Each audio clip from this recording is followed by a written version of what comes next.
Graça e paz de Cristo. Seja muito bem-vindo ao propósito 150 dias para crescer com os Salmos. Esse propósito nos foi direcionado pelo Espírito Santo. Ele nos disse para começar esse propósito para dar crescimento espiritual em razão do conteúdo dos Salmos. O livro de Salmos, ele tem 150 composições. O conjunto das 150 composições se chama Salmos. Para os judeus, o livro de Salmos é conhecido como Tehillim. Se escreve T-E-H-I-L-I-M e Tehillim significa louvores. Por que louvores? Porque o povo judeu usa o livro dos Salmos para louvar a Deus. Inclusive, muitos dos salmos são canções que são cantadas, entoadas, louvadas no meio das reuniões dos judeus. Inclusive, essa tradição do povo judeu de usar o livro dos Salmos como forma de compor canções, hinos de adoração a Deus e de louvor, foi adotada pelos cristãos. Os cristãos escrevem muitas canções com base no livro dos Salmos. Agora, o livro dos Salmos, ao contrário dos outros livros da Bíblia, ele não é dividido em capítulos. Você está vendo na tela Salmos capítulo 49, porque nós estamos usando uma Bíblia digital que tem o objetivo de facilitar a leitura, mas a realidade é que se você abrir o Salmo 48 e o Salmo 50, eles não são uma continuação do Salmo 49. Eles não têm uma relação com o Salmo 49. São salmos que podem falar de assuntos completamente diferentes. E por que é assim? Porque o livro dos Salmos, ele foi composto ao longo do tempo. Ele não foi formado de uma única vez. O povo hebreu foi reunindo os salmos que foram escritos por vários autores e foram colocando, reunindo em uma coletânea, formando uma coleção que formou o livro dos Salmos. Agora, o livro dos Salmos, ele começa com o Salmo de número 1, ou o Salmo 1, que nos fala a respeito de como ser uma pessoa bem-sucedida. E o Salmo primeiro fala: você vai ser bem-aventurado, ou seja, você vai ser feliz se você não andar no caminho dos ímpios, não se deter no caminho dos pecadores e não se sentar na roda dos escarnecedores. São 3 conselhos logo na entrada do livro dos Salmos, dizendo: você vai ser feliz se você não andar no caminho dos ímpios. No caminho dos ímpios significa no caminho dos maldosos. Se você não se deter no caminho dos pecadores. Pecadores são aqueles que erram o objetivo da vida. A palavra pecado, no original, significa errar o alvo. Aquele que erra o objetivo está pecando. É por isso que beber é pecado, porque aquele que bebe, ele acaba errando o objetivo de cuidar da sua saúde. É por isso que comer em excesso é pecado, porque traz doenças no corpo, obesidade, sobrepeso, dificuldades de respiração e muitos problemas.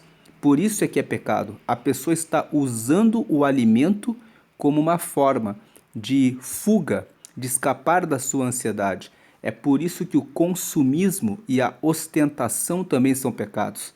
Aquele que quer ostentar, mostrar que tem coisas para que outras pessoas fiquem impressionadas, para impressionar outras pessoas do seu valor, mostra que não conheceu a sua verdadeira identidade, não tem ideia do seu próprio valor como filho de Deus. Então, tudo isso é pecado. A ostentação é pecado porque a pessoa está errando o objetivo da vida. O objetivo é entender que somos filhos de Deus e que não precisamos impressionar ninguém, porque já somos cheios de valor, porque fomos criados por Deus e podemos ser seus filhos. Então, aquele que não se detém no caminho dos pecadores e nem se assenta na roda dos escarnecedores. Os escarnecedores são aqueles que zombam das coisas importantes da vida. São os preguiçosos, os que amaldiçoam os pais, aqueles que desonram o próximo, aqueles que não respeitam os amigos.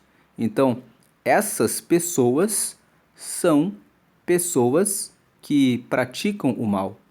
E o Salmo 1 fala assim: se você fizer isso, não andar no caminho dos ímpios, não se deter no caminho dos pecadores, e nem se assentar na roda dos escarnecedores, então você será bem-sucedido. E o Salmo 1, inclusive, faz uma comparação que quando você foge do caminho dos ímpios, do caminho dos pecadores e dos escarnecedores, você é semelhante a uma árvore que é plantada junto a um ribeiro de águas, que no tempo certo dá o seu fruto e cujas folhas nunca secam. A figura da árvore junto ao ribeiro de águas nos faz entender que o ribeiro de águas representa o mover do Espírito Santo, representa o mover do Senhor Jesus. Jesus disse: eu sou a água da vida, e aquele que me segue receberá um rio que vai correr dentro do seu coração, o que significa que vai ter alegria, vai ter purificação. As águas purificam o pecado. Quando as águas correm no nosso coração, nós recebemos o fluir do Espírito Santo e recebemos Jesus. Então, a nossa folhagem nunca seca e os nossos frutos são produzidos. Os nossos frutos são o amor, a bondade, a amizade, a fidelidade, a compaixão, a paciência, a mansidão, o domínio próprio. São frutos que fazem com que aquele que segue a Deus e foge dos pecadores seja bem-sucedido. O mesmo Salmo 1 fala na parte final que não são assim os ímpios, mas eles são como a moinha que o vento espalha. Significa que eles não têm destino, eles não têm rumo. E os livros de Salmos, ele começa com esse Salmo número 1, falando a respeito de como ser bem-aventurado. E na sequência, quando você vai lendo o livro de Salmos, você vai percebendo que cada salmo trata de um aspecto da vida. Então você tem muitos aspectos sendo tratados no livro de Salmos, que são aspectos que o ser humano enfrenta ao longo da vida. Quantos já não se sentiram sozinhos, pensando assim: Deus me abandonou? O Salmo 13, que foi escrito pelo rei Davi, traz essa questão: até quando o Senhor se esquecerá de mim? Para sempre? Até quando eu clamarei e o Senhor não me ouvirá? Porque eu sou cercado pelos meus inimigos e parece que o Senhor não me ouve. Então o Salmo 13 traz essa questão. Mas o Salmo 13 está escrito na Bíblia porque na parte final Davi escreve assim: mas eu cantarei louvores ao Senhor, eu sei que receberei a sua salvação. Quando nós lemos o Salmo 13, com Davi no começo falando que ele se sente solitário, mas no final cantando de maneira triunfante que ele ainda receberá a salvação e ainda se alegrará no Senhor, nós aprendemos que, mesmo quando nos sentimos sozinhos, Deus está conosco. Então, cada salmo fala de um assunto. Você tem salmos que revelam que Deus perdoa os nossos pecados quando nos arrependemos. Se você ler o Salmo 51, que foi escrito por Davi também, ele confessa que cometeu um adultério e um homicídio, mas ele se arrepende e ele pede: cria em mim, ó Deus, um coração puro e reto, e não me tire o Espírito Santo. Então, o Salmo 51 está na Bíblia não para mostrar o pecado de Davi, mas para revelar ao pecador que se nós cometermos pecados, por mais que sejam graves, como Davi cometeu um adultério e um homicídio, se nos arrependermos, Deus nos perdoa o pecado e coloca em nós um coração reto. E o Salmo 51 nos ensina: nós podemos nos arrepender e pedir que Ele coloque em nós um coração reto. Também encontramos pecados no Salmo 73, onde Asaf, que era líder do louvor, disse: eu olhei para os ímpios e vi eles com um orgulho como se fosse um colar no seu pescoço. Nada de mal lhes acontece. Então eu tive inveja, e por pouco os meus pés quase resvalaram, até que eu entrei no teu santuário, e então entendi que o ímpio vive por um tempo, mas depois ele passa e não é mais. Então eu entendi isso. Então o Salmo 73 mostra Asaf, um líder de louvor, tendo inveja dos ímpios e entendendo que a vida dos ímpios passa brevemente. E o Salmo 49, que é quando nós queremos falar a respeito de um salmo específico, nós falamos no singular. E nós podemos dizer, aqui entrando no salmo de hoje, Salmo 49 ou Salmo de número 49, porque é essa posição que ele está no livro de Salmos. O Salmo 49 fala justamente a respeito dos ímpios, fala a respeito de como eles pensam que, por causa das suas riquezas, eles são grandes, mas na verdade eles são como os animais. O Salmo 49, ele foi escrito pelos filhos de Corá. Os filhos de Corá, eles eram descendentes de Corá, que você pode ler a história dele no livro de Números, no capítulo 16. Ele era um levita responsável pela adoração a Deus. Por um tempo ele se desviou, mas ele se arrependeu. Então Deus permitiu que a linhagem dele, ou seja, os seus descendentes, continuassem no louvor a Deus. E os filhos de Corá eram um dos grupos responsáveis pelo louvor no templo. O outro grupo que louvava a Deus era Asaf e os seus filhos. Então, nós temos no livro dos Salmos dois grupos de levitas que louvavam a Deus. O grupo dos filhos de Corá e Asaf e os seus descendentes. Aqui no caso, nós estamos lendo o Salmo 49. Do 42 até o 49 foram escritos pelos filhos de Corá. E os filhos de Corá também escreveram o Salmo 84, 85 e 87, que nós vamos ler nos respectivos dias. No caso aqui do Salmo de número 49, eles falam a respeito de como os que acham que são alguma coisa, mas se esquecem de Deus, são como os animais. Eles vão morrer. E quando morrerem, se eles não se voltarem para Deus, eles simplesmente passam dessa vida. Então vamos ler aqui esse Salmo 49, que nós dividimos em 5 partes. Nós colocamos cores para deixar bem divididas essas partes. A primeira parte nós colocamos aqui na cor laranja. Veja o que eles falam. Ouvi isto. Ouvi isto quer dizer ouçam. Ouçam isto, vós todos os povos. Inclinai os ouvidos, todos os moradores do mundo. 2. Quer humildes, quer grandes, tanto ricos como pobres. 3. A minha boca falará da sabedoria, e a meditação do meu coração será de entendimento. 4. Inclinarei os meus ouvidos a uma parábola. Decifrarei o meu enigma na harpa. O que eles estão dizendo aqui? Eles estão dizendo o seguinte, no versículo 1. Eles estão chamando a atenção das pessoas. Ouçam isto, né? Ouvir isto. Ouvir está no sentido de ouçam. Ouçam isto, vós todos os povos. Inclinai os ouvidos, todos os moradores do mundo. No 2 ele fala, não importa se você é humilde, se você é grande, se você é rico, se você é pobre. Ele está dizendo assim, eu estou chamando todos. Todos, escutem o que eu tenho para dizer. Versículo 3, a minha boca falará da sabedoria, e a meditação do meu coração será de entendimento. Ele está dizendo, eu vou falar alguma coisa que tem sabedoria. Eu vou revelar o que o meu coração meditou. E o que a meditação do meu coração vai ser algo de entendimento. Aí o versículo 4, eu inclinarei os meus ouvidos a uma parábola.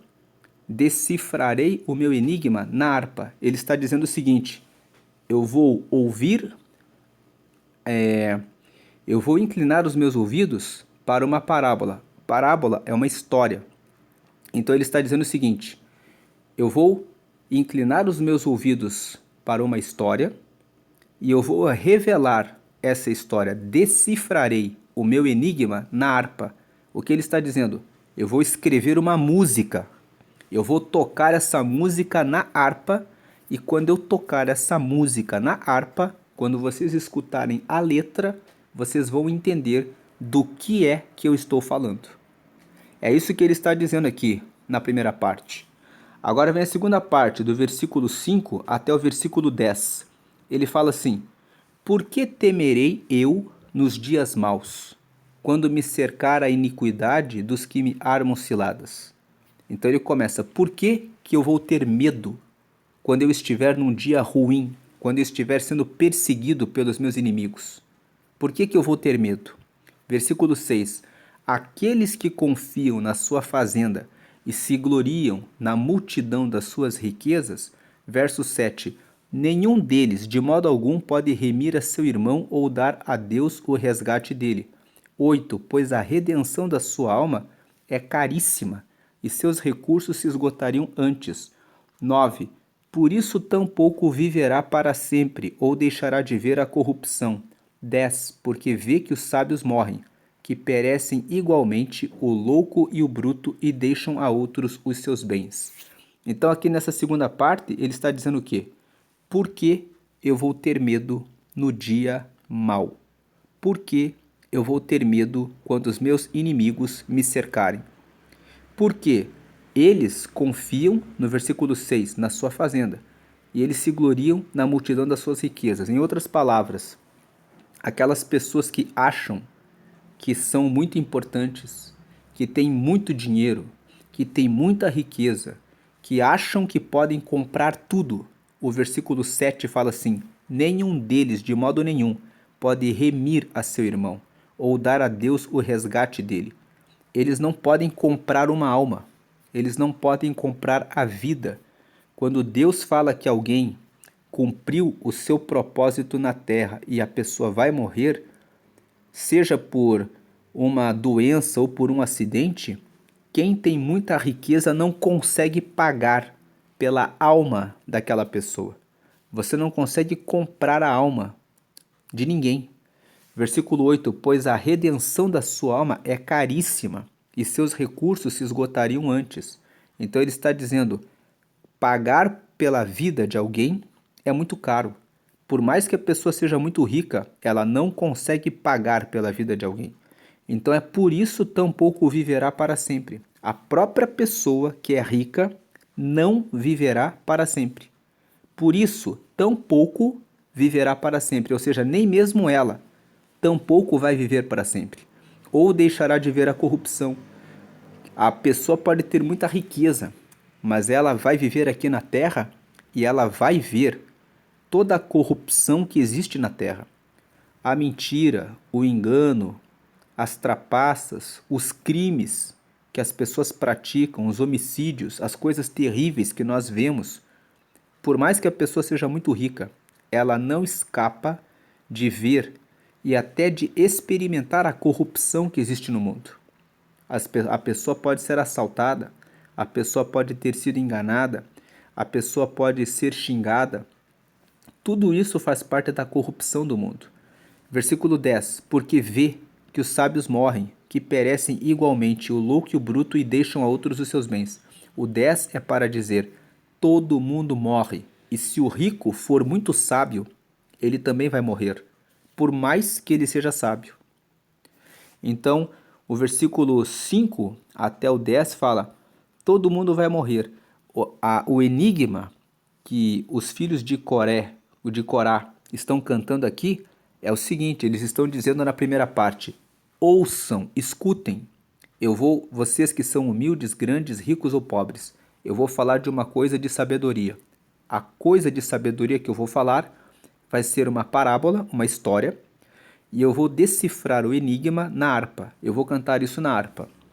Então a primeira parte ele fala: A pessoa pode ter muito dinheiro, mas ela não pode pagar pela sua alma. Então, no versículo 5 ele fala: por que eu vou ter medo no dia que eu for cercado pelos meus inimigos? Eles vão morrer, por mais que sejam ricos. A primeira parte. Aí, a segunda parte aqui, a primeira parte, ele apresenta a introdução, né? O que eu vou falar. Aí vem a segunda parte, é a primeira parte do enigma. Então a terceira parte é a segunda parte do enigma. Versículo 11, 12 e 13. O seu pensamento interior é que as suas casas serão perpétuas e as suas habitações de geração em geração. Dão às suas terras os seus próprios nomes. 12. Todavia, o homem que está em honra não permanece, antes é como os animais que perecem. 13. Este caminho deles é a sua loucura. Contudo, a sua posteridade aprova as suas palavras. Então, o que eles estão dizendo aqui? Na cabeça deles, eles pensam assim: nós vamos ter as nossas propriedades para sempre.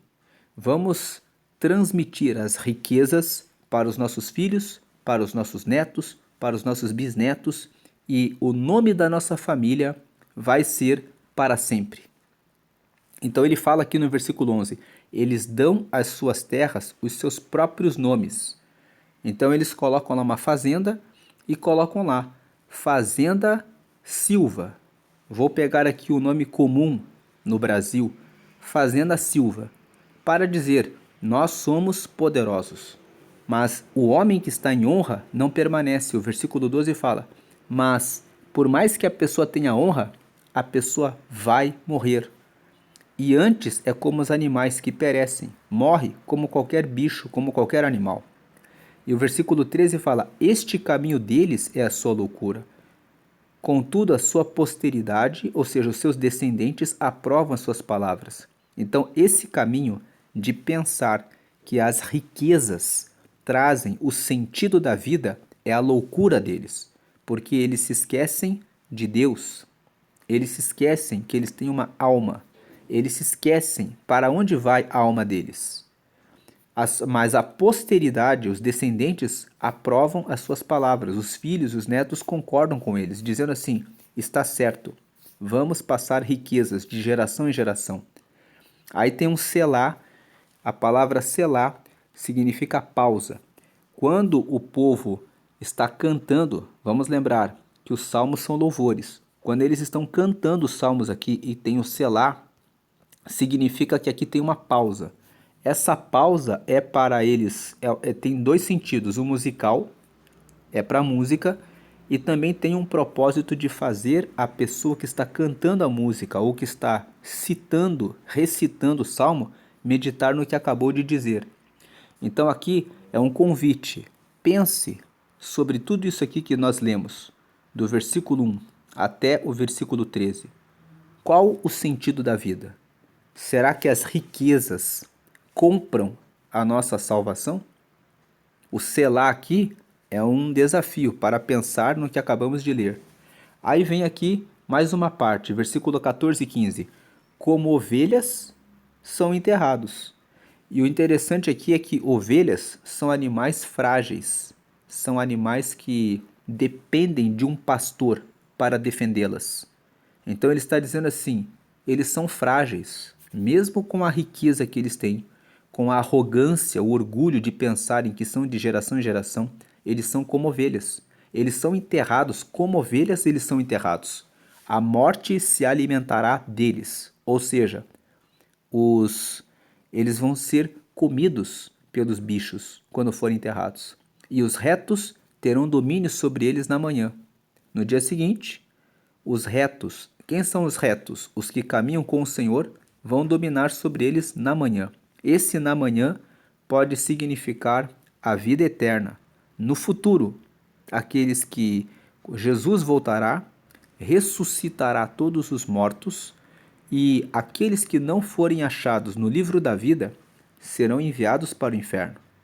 Então, os retos, por mais que na vida tenham sido pobres, vão dominar sobre esses que morreram pensando que eram alguma coisa.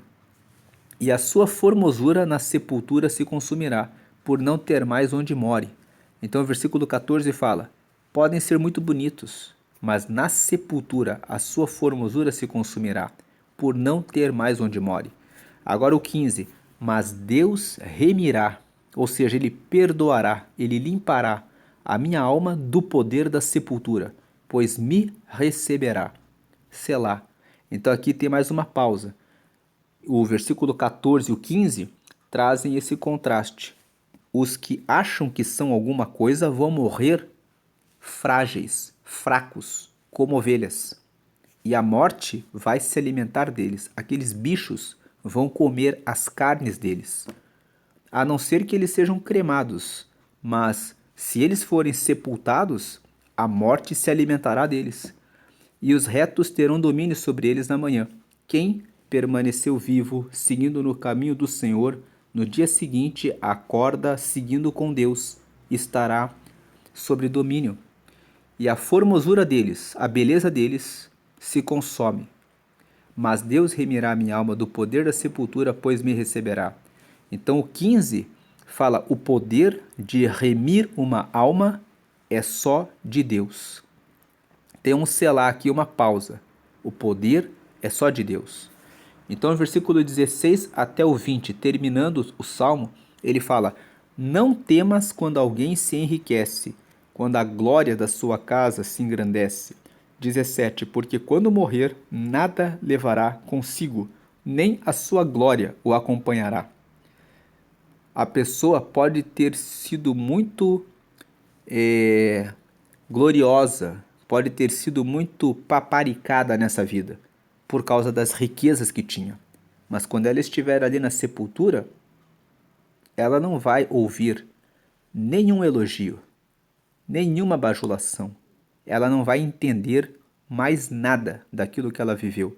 Ela não vai carregar nada da sua glória aqui enquanto estava viva. 18.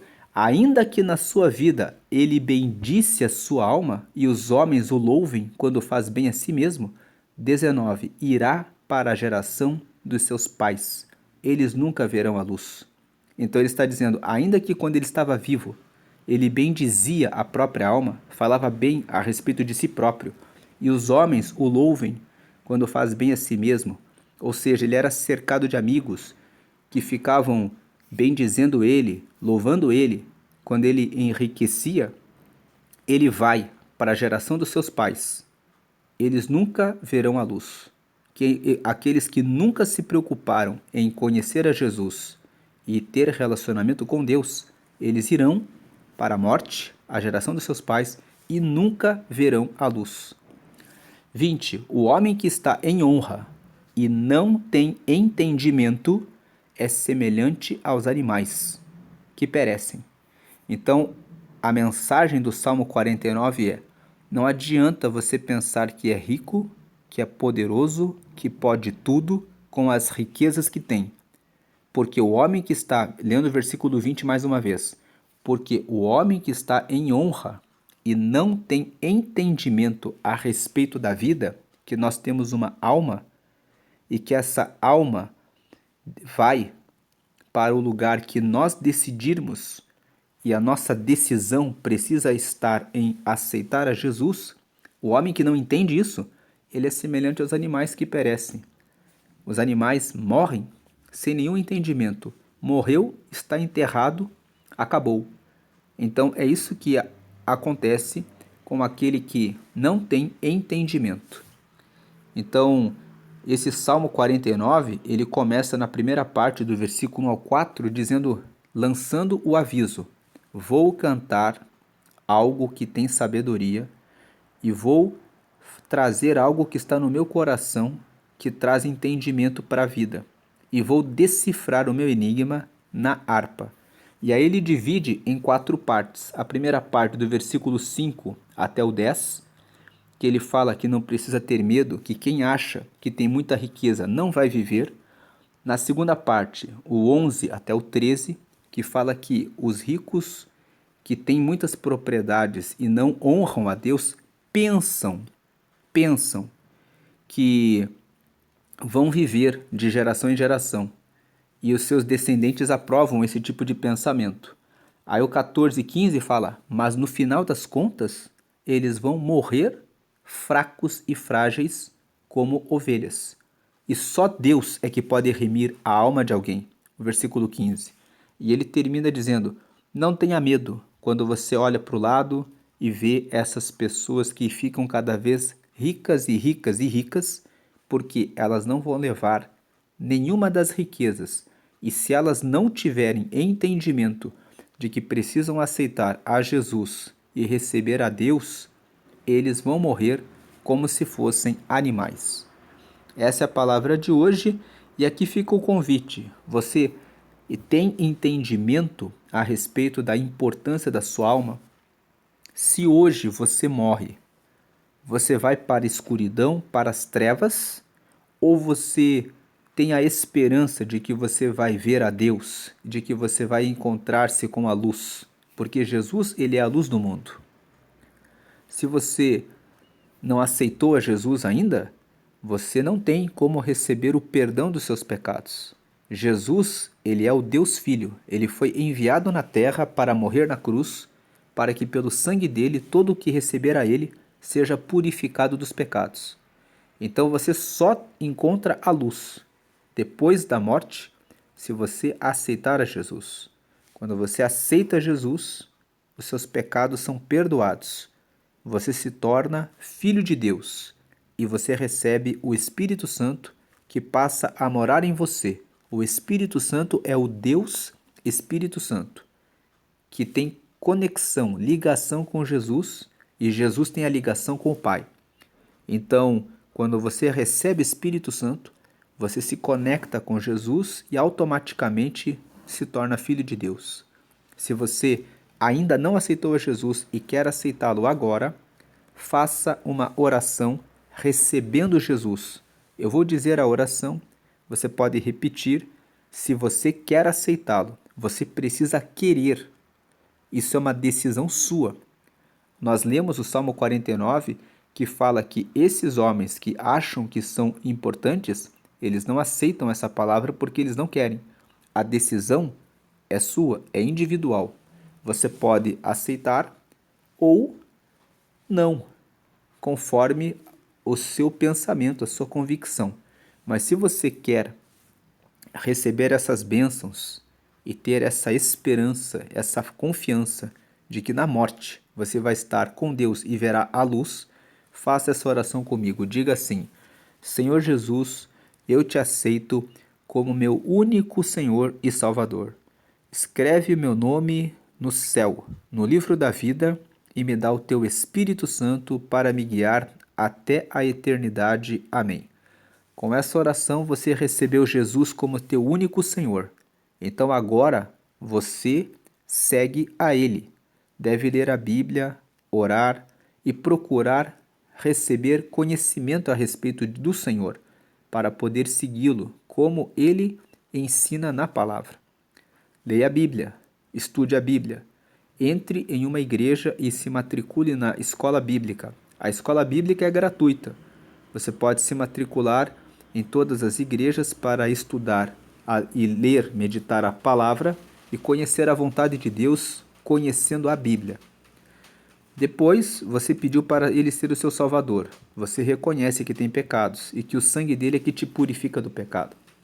Você pediu para escrever o nome no céu, no livro da vida. O livro da vida é um livro que está no céu, onde estão os nomes dos que receberam Jesus. Onde está escrito isso? Apocalipse capítulo 20.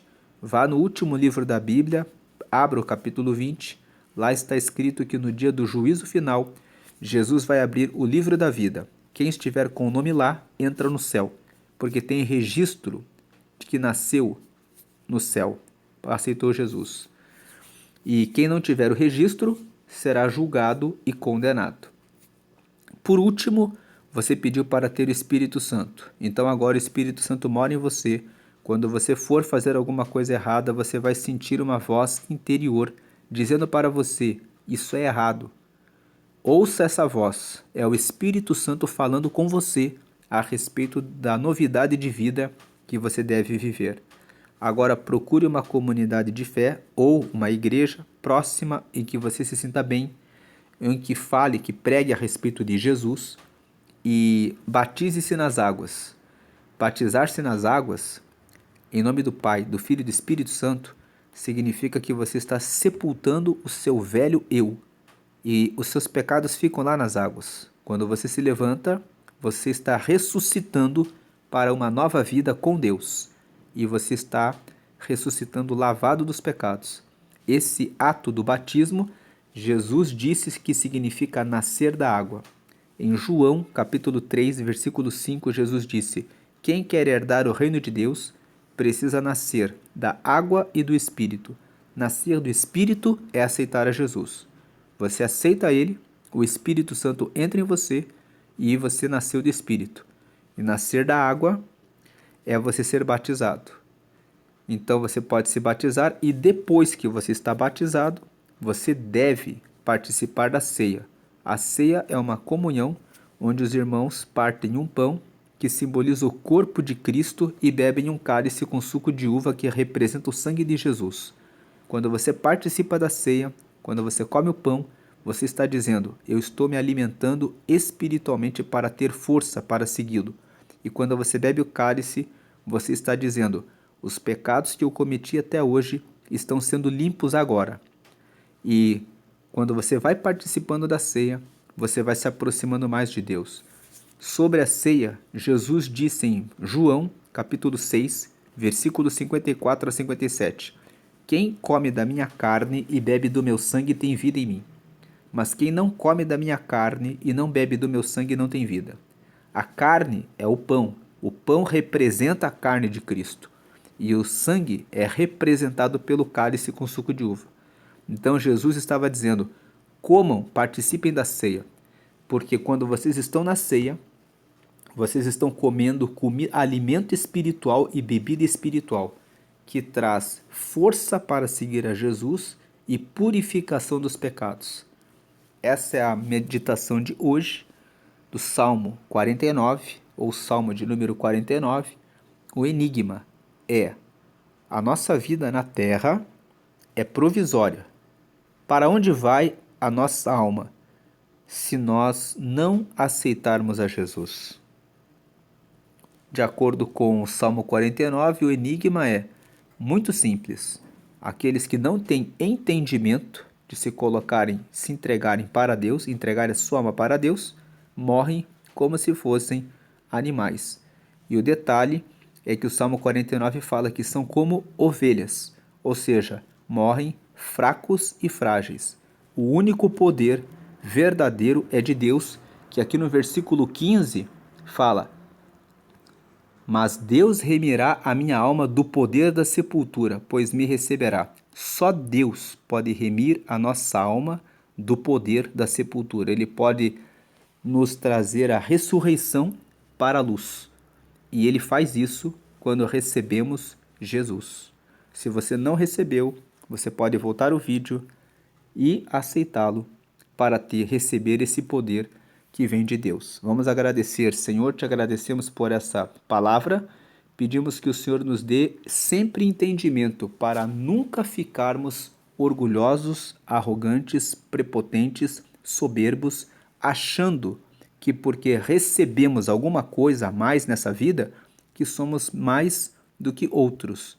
Que possamos ter entendimento de que a nossa vida nessa terra é passageira e que o valor mais alto dessa vida é reconhecer que Jesus é o nosso Senhor e que Ele veio e morreu em carne no nosso lugar para derramar a salvação pelo perdão dos nossos pecados e nos deu o privilégio de sermos chamados filhos de Deus e de recebermos o Espírito Santo que nos acompanha nessa vida até a eternidade.